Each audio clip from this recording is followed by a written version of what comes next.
Good morning. If you can speak, you can influence. And if you can influence, you can change lives. Today, in less than 1 hour, you're going to become a more effective agent of change. A few things to know about today. If you've heard me before, some of these concepts and ideas might be familiar. Here's how I'd love you to view that. Rather than think, I already know this, maybe think, great, I know some of this stuff, and I'm really happy I now get a chance to refresh my learning and think about how I can apply this to what I do. I am Jamie, lovely to meet you all. I have roles in my life where I influence and where I am influenced by others. And others with different backgrounds and beliefs and values, and yet we've been able to lead change mindsets and beliefs even. And in the past several years, I've been on my own very personal and real journey where I have changed a number of aspects in my life to such a degree that I'm really proud of where I've got to now, both personally and professionally. And because of this, I really wanted to then start to understand the why people change and what is it that drives behaviour change and how to influence behaviour change in others. And so I've spent a lot of time living this and learning this. And now I'm using the learning as a foundation to influence in a lot of the work that I do and a lot of the people that I interact with. So today is about that. It's about the learning of how to influence change in others in a way that we can be more effective agents of change. What I would love you to do first is draw this relatively simple table. A table that has a row at the top, a row below that, and then 2 columns. And what I'd like you to do in that top box is I would love you to capture a specific change that you'd like to make or influence to happen. So be specific, don't go massive, and think about a change that you could describe to me.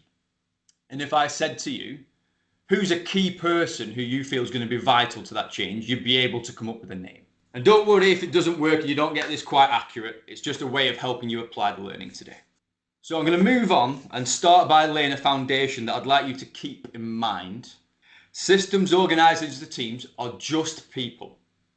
We talk about things like system change like it's a real thing, and it's not. It's simply a collective of people who have all made decisions based on the habits and behaviours they've formed over time. These are people no different to you and I. They are, in fact, you and I. And so when we want to support a change in teams, organisations and systems, we need to understand what drives people. Why is it that people behave in the way that they do? I want to share something with you for a bit of fun. I would like to ask you this question of who remembers this viral sensation from several years ago. What I would like you to do in the chat is simply post, what 2 colours is this dress? Now this is the bit where I hope that some people have shared something different. Brilliant, brilliant. We have different answers, but otherwise the next bit was going to be very hard for me. So you may have noticed in the chat that some people have given the answer, it is black and gold. I mean black and blue, sorry. And then others have written, it's white and gold. And here's what's absolutely fascinating about this. You have all seen exactly the same image. However, you have all seen it in a different way. And the people who saw black and blue cannot convince the people who saw white and gold that the dress is white and gold, because to them it's not. And the people who see it as white and gold can't convince the people who see it black and blue, because to their eyes it's not either. But no one can convince you it's different when you see a certain way. And so here's what I want to talk about. One of the biggest mistakes that people make when we're trying to encourage change in others is that we believe that people see the same things that we do. We believe that people value the things that we value. But that's almost always not the case.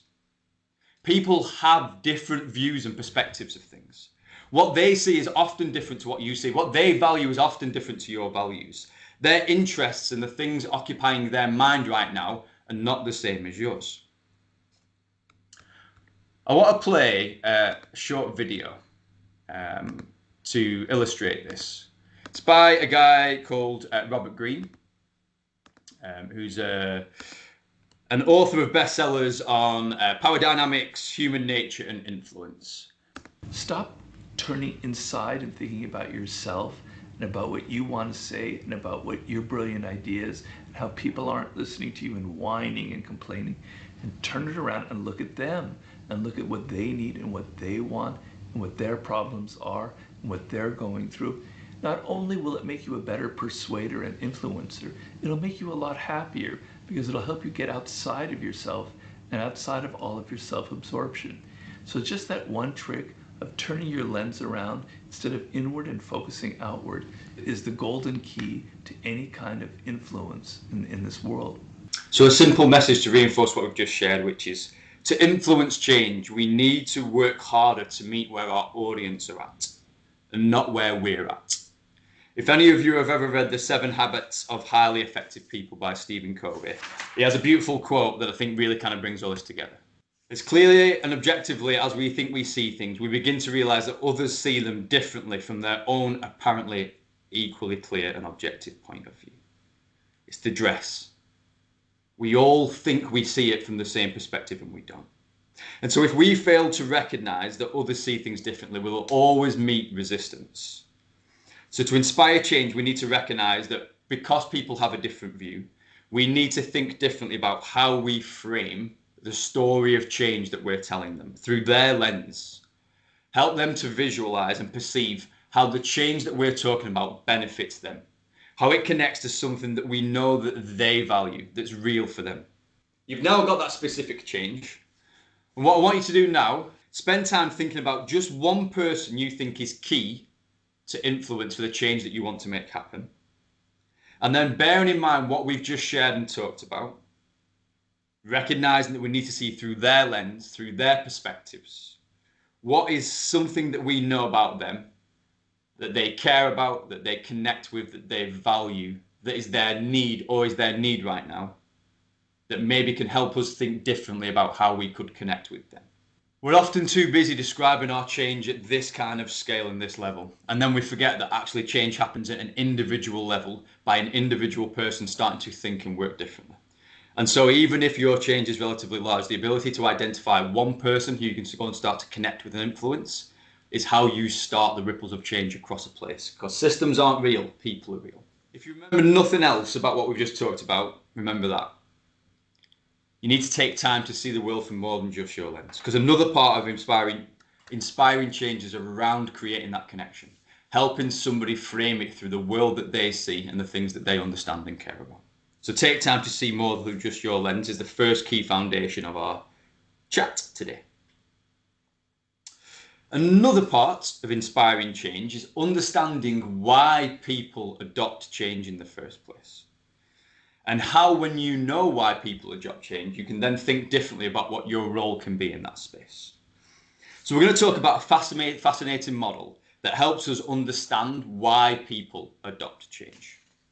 The theory of innovation diffusion is a social science model that explains why people adopt change. It was developed in the mid-20th century by a sociologist called Everett Rogers. And you don't need to know this, but he started to explore it because he wanted to understand why cornfield farmers in America adopted the latest corn seed technology and some didn't. And so that learning he has then developed over decades and decades to understand why humans get on board with change.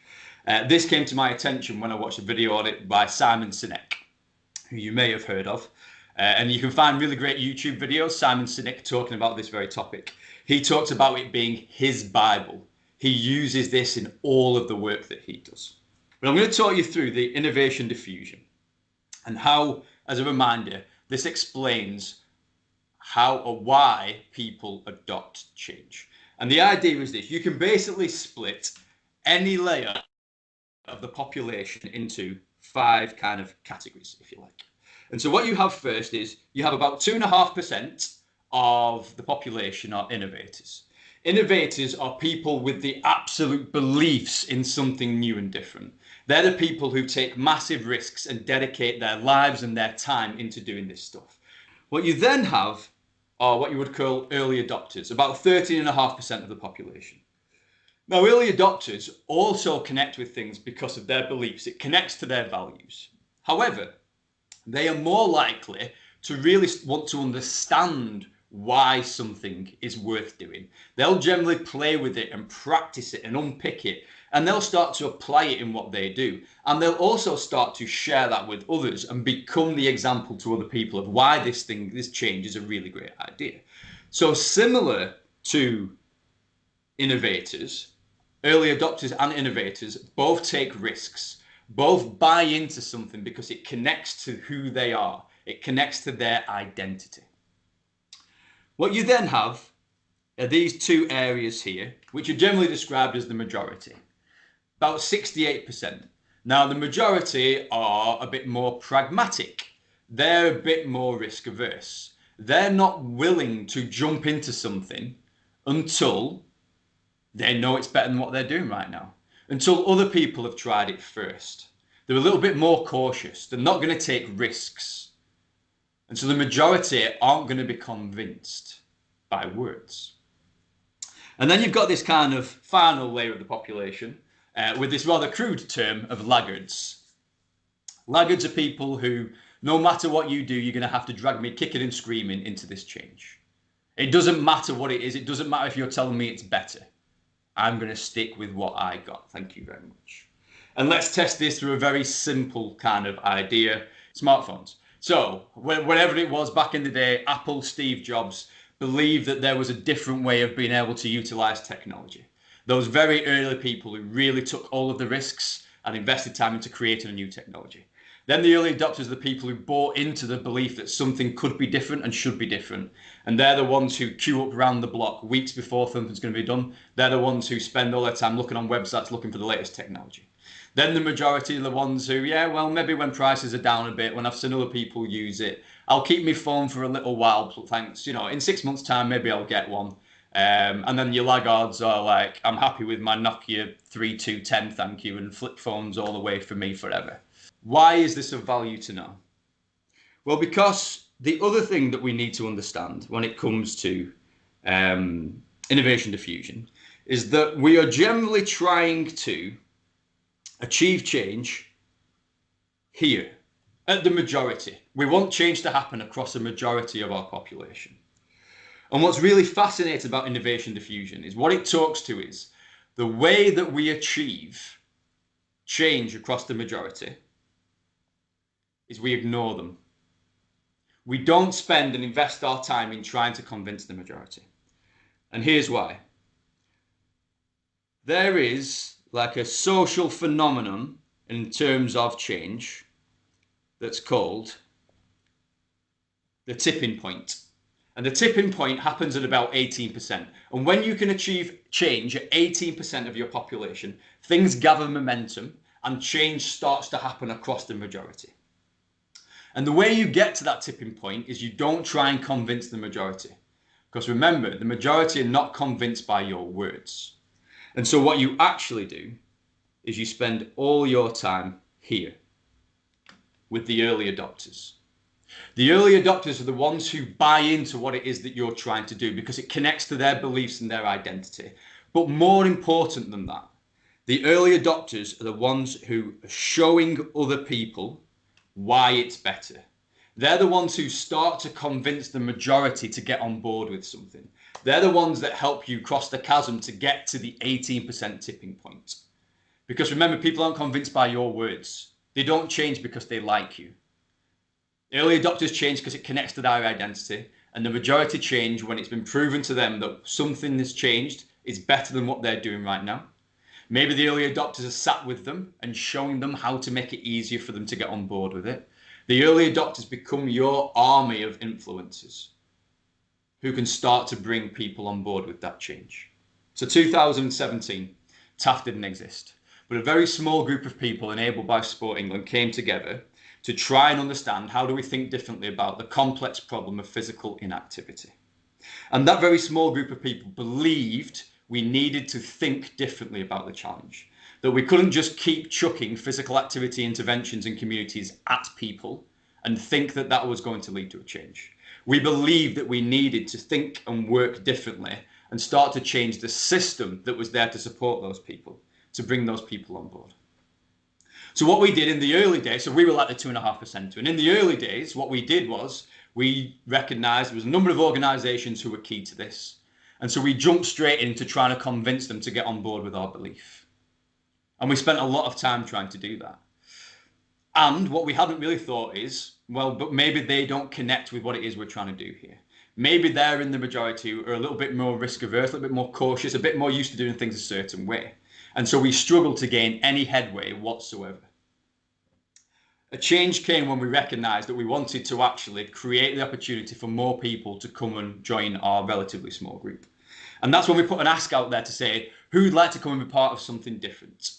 We're looking to bring people into our team so they can get on board with what we're trying to do here, which is change the way a system works. And so we identified and recruited people in shared roles across all of our place who worked in some of the key organizations that we were trying to influence, but importantly, bought into what we were trying to do. They bought into the journey of developing their own skills so that they could be better. They bought into the idea that we couldn't intervention our way out of physical activity complexity. We needed to change the system that supported people. And so those people got behind TaAF and started to grow what we were trying to do. And they were taking the learning back into their organizations and showing their organizations how what they were doing was potentially better or at least improving on what they'd done before. They were bringing some of their colleagues into some of our skills development sessions because they saw the value to it. They started to live it. And then the organizations that we'd struggled to convince were naturally starting to lift their heads up and pay attention because the people that they cared about and trusted were showing them a different way. And then, even now, so TaAF now has supported several hundred individual people in that type of skills development and change space. We've worked with hundreds of different organisations, and I feel like TaAF has really become something like a bit of a movement in Pennine, Lancashire. And interestingly, there are still people in that 16% at this end of the scale who, no matter what we do, aren't interested because they think we have not done the right thing. And that's okay, because sometimes you just will never be able to convince people. The idea of innovation diffusion is to connect with people through values so that you can inspire change by giving them something that they can believe in, that reflects who they are. I'm going to now exemplify innovation diffusion through a fun video. And as you're watching this video, I want you to really think about those 5 different kind of areas of the population and how they play out in this video. If you've learned a lot about leadership and making a movement, then let's watch a movement happen start to finish in under 3 minutes and dissect some lessons. First, of course, a leader needs the guts to stand alone and look ridiculous. But what he's doing is so simple, it's almost instructional. This is key. You must be easy to follow. Now here comes the first follower with a crucial role. He publicly shows everyone else how to follow. Notice how the leader embraces him as an equal. So it's not about the leader anymore, it's about them, plural. Notice how he's calling to his friends to join in. See, it takes guts to be a first follower. You stand out and you brave ridicule yourself. Being a first follower is an underappreciated form of leadership. The first follower transforms a lone nut into a leader. If the leader is the flint, the first follower is the spark that really makes the fire. Now here's the second follower. This is a turning point. It's proof the first has done well. Now it's not a lone nut and it's not 2 nuts. 3 is a crowd and a crowd is news. A movement must be public. Make sure outsiders see more than just the leader. Everyone needs to see the followers because new followers emulate followers, not the leader. Now here come 2 more people, then 3 more immediately. Now we've got momentum. This is the tipping point and now we have a movement. As more people jump in, it's no longer risky. If they were on the fence before, there's no reason not to join in now. They won't stand out, they won't be ridiculed, and they will be part of the in crowd if they hurry. And over the next minute you'll see the rest who prefer to stay part of the crowd, because eventually they'd be ridiculed for not joining. And ladies and gentlemen, that is how a movement is made. So let's recap what we've learned. If you are a version of the shirtless dancing guy, all alone, remember the importance of nurturing your first few followers as equals, making everything clearly about the movement, not you. Be public, be easy to follow. But the biggest lesson here, did you catch it? Leadership is over-glorified. Yes, it started with the shirtless guy, and he'll get all the credit, but you saw what really happened.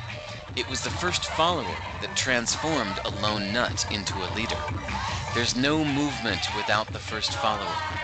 See, we're told that we all need to be leaders, but that would be really ineffective. The best way to make a movement, if you really care, is to courageously follow and show others how to follow. When you find a lone nut doing something great, have the guts to be the first person to stand up and join in.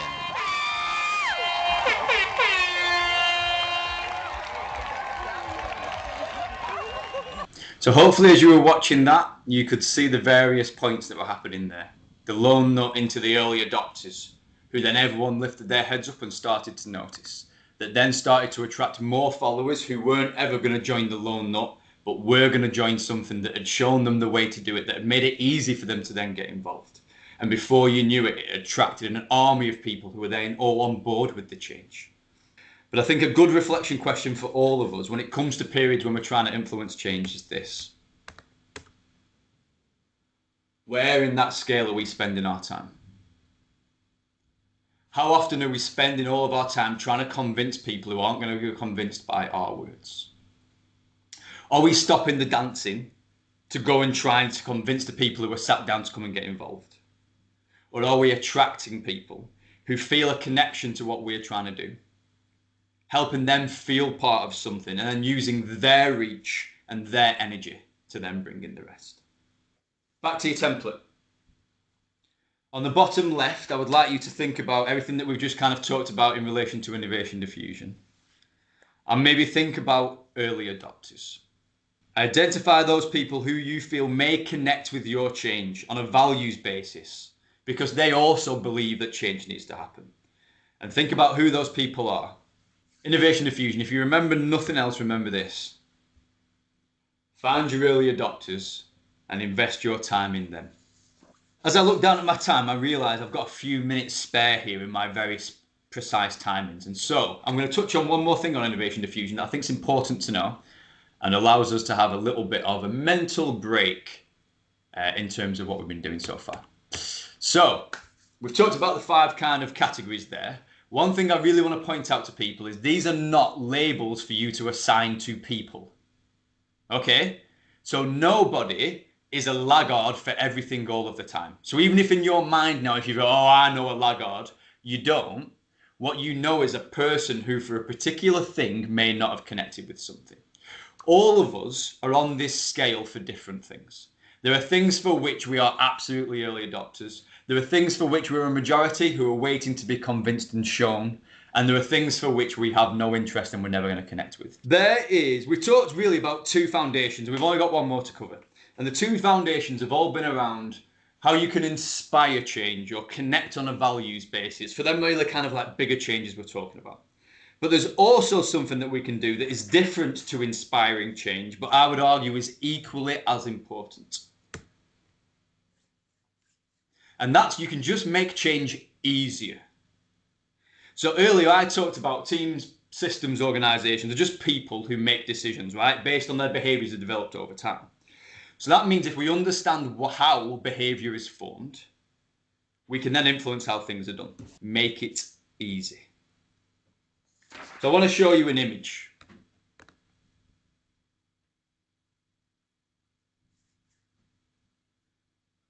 So human behavior is generally about picking the path of least resistance. We're hardwired to avoid friction as much as we possibly can. It's like an evolutionary hangover where we had to prioritize energy conversation and we had to be scared of the unknown. And that's still innate in who we are and what we do now. What that means for us is, when we're trying to influence change, we need to understand that to make change easier for people, we need to identify and remove the points of friction. When people encounter points of friction, it massively reduces the likelihood they're ever going to do something. And just in case you didn't notice it, the idea of this is people have forged their own path on the left-hand side to save a little bit of time. So remember this, path of least resistance, points of friction make it more likely people will not get on board with change. Let's give some examples that might be real to some of your work. Reading a document, really simple. You want somebody to read a document. And so it gets emailed through to me. You want me to read it. It emails through. That document's held behind a SharePoint. So when I get it, I have to then get a code emailed to me. And then I open the web page, and then I have to put the code in it, which then opens the thing that then allows me to open the document. I then download the document to be able to open it, and I open it, and it's 48 pages long, and it's mostly words. How many points of friction are between the easy idea of you wanting me to read that document and me actually reading it? Far too many. So we need to recognize points of friction. We need to design out points of friction to make it more likely that people will do something. I'm going to share a few examples before I then ask you to think about it for yourself. So, process. You might want a team to get on board with a new process. What will often happen is people will say, guys, there's a new process. I've emailed the process document to you. There you go. So what's better than that? Well, what's better than that is sitting down with people, showing them the new process, showing them how it's better than what they're doing right now, showing them how to apply it to the work that they do, making sure that it works in the way that you want it to in their space, creating video tutorials, putting it in a format that they relate to. All of those things make it miles more likely that people will get on board with that process. Do you want better team meetings where people actually share ideas and feel engaged? Have 3 things on an agenda, don't have 10. Don't do round the table introductions and updates from 15 people at the start of a meeting. Introduce some movement. Show people a different way and make it easy for them to have the experience you want them to have. If you want people to read something, don't put it behind SharePoint walls. Have 1 page of vital points, not 40 pages. Have images and videos. Create a hook that connects to something that I'm interested in. So that's Alison. This is where Alison now realizes that I use her as examples when I talk to other people. So Alison works together in Active Future, and she's our campaigns lead, and she's pretty incredible at what she does. About a year ago, she was doing the We Are Undefeatable campaign in Blackburn with Darwin. And she generally catches me up and tells me about the progress and how things are going. And Alison was sharing to me, she was talking about all these partners, like relatively significant, large strategic partners, who TaAF have struggled to bring on board in the past. And she started to tell me about how they'd all started to share this campaign through their channels, and they were reaching out to Alison and saying, is there something more we can do? Please connect us into this space. And I'm like, how? How have you done that? And then she started to just rhyme off the stuff that she'd done. And I'm like, oh, now I get it. So bear in mind, this was like a social media campaign around people sharing assets. And we wanted as many partners as possible to kind of share it. So when a partner said, oh, we'd love to share it, but it's not in line with our branding, Alison said, not a problem. Alison then went and adapted the content to match their brand guidelines. Anybody else would have said, oh, well, it's fine, just change it yourself, that's not a problem. Alison didn't. Alison went out of her way to make it as easy as possible by doing the work herself and adapting that work to their brand lines. Somebody else says, oh, I'd love to share it, but we only use like mini videos on social channels, and so we can't really share long form stuff. And Alison said, no problem, I'll change it. We'll film some short mini videos of that so you can kind of do it. Again, she could have said, you've got a comms team, haven't you? Just crack on. Because that's what loads of other people would have done. But she didn't. She made it easy for them.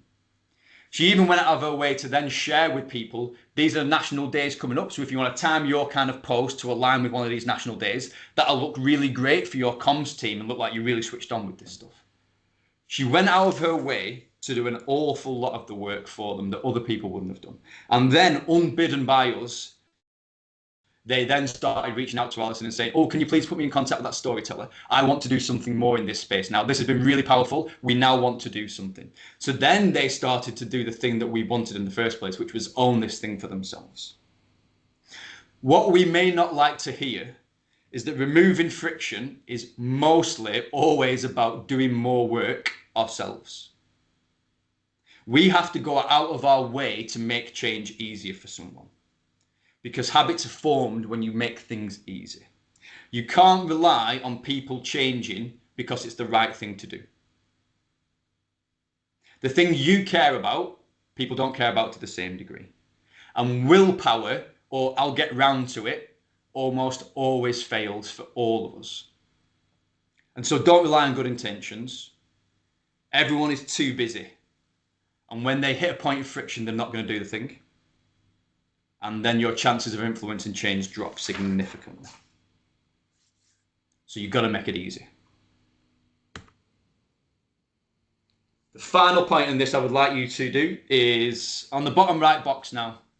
In relation to the specific change that you've got, or just anything that you're trying to do right now, identify 1 or 2 ways where you can just make something easier. And this stuff doesn't have to be rocket science. How can I make it easier for a person to do a thing that I would love them to do, and design out points of friction? The easier you make something is to do, the more likely it is that someone will do it. Human behavior is hardwired to avoid friction. Work harder to design it out, increase your chances of people getting on board with your change. The 3 things to keep in mind when we're trying to get on board with people to adopt change. See the world through more than your lens. If it helps to have like a weird thing in your brain when it comes to this stuff, think the dress. What colour does this person see? Because even though we're looking at the same thing, maybe they see it different to me, and I need to understand that, because otherwise they're always going to be resisting the change. So see the world through more than your lens. Think about how you can connect people on a values basis, find your early adopters and invest your time in them, and allow them to bring others on that journey of change with you. And finally, and really simplistically, make change easier. People are hardwired to avoid points of friction, and so remove them before they exist and make change easier. And if you're ever in doubt about your ability to do any of this, remember that. If you can speak, you can influence. And if you can influence, you can change lives. And all of us on this call today have that power, which is a beautiful thing.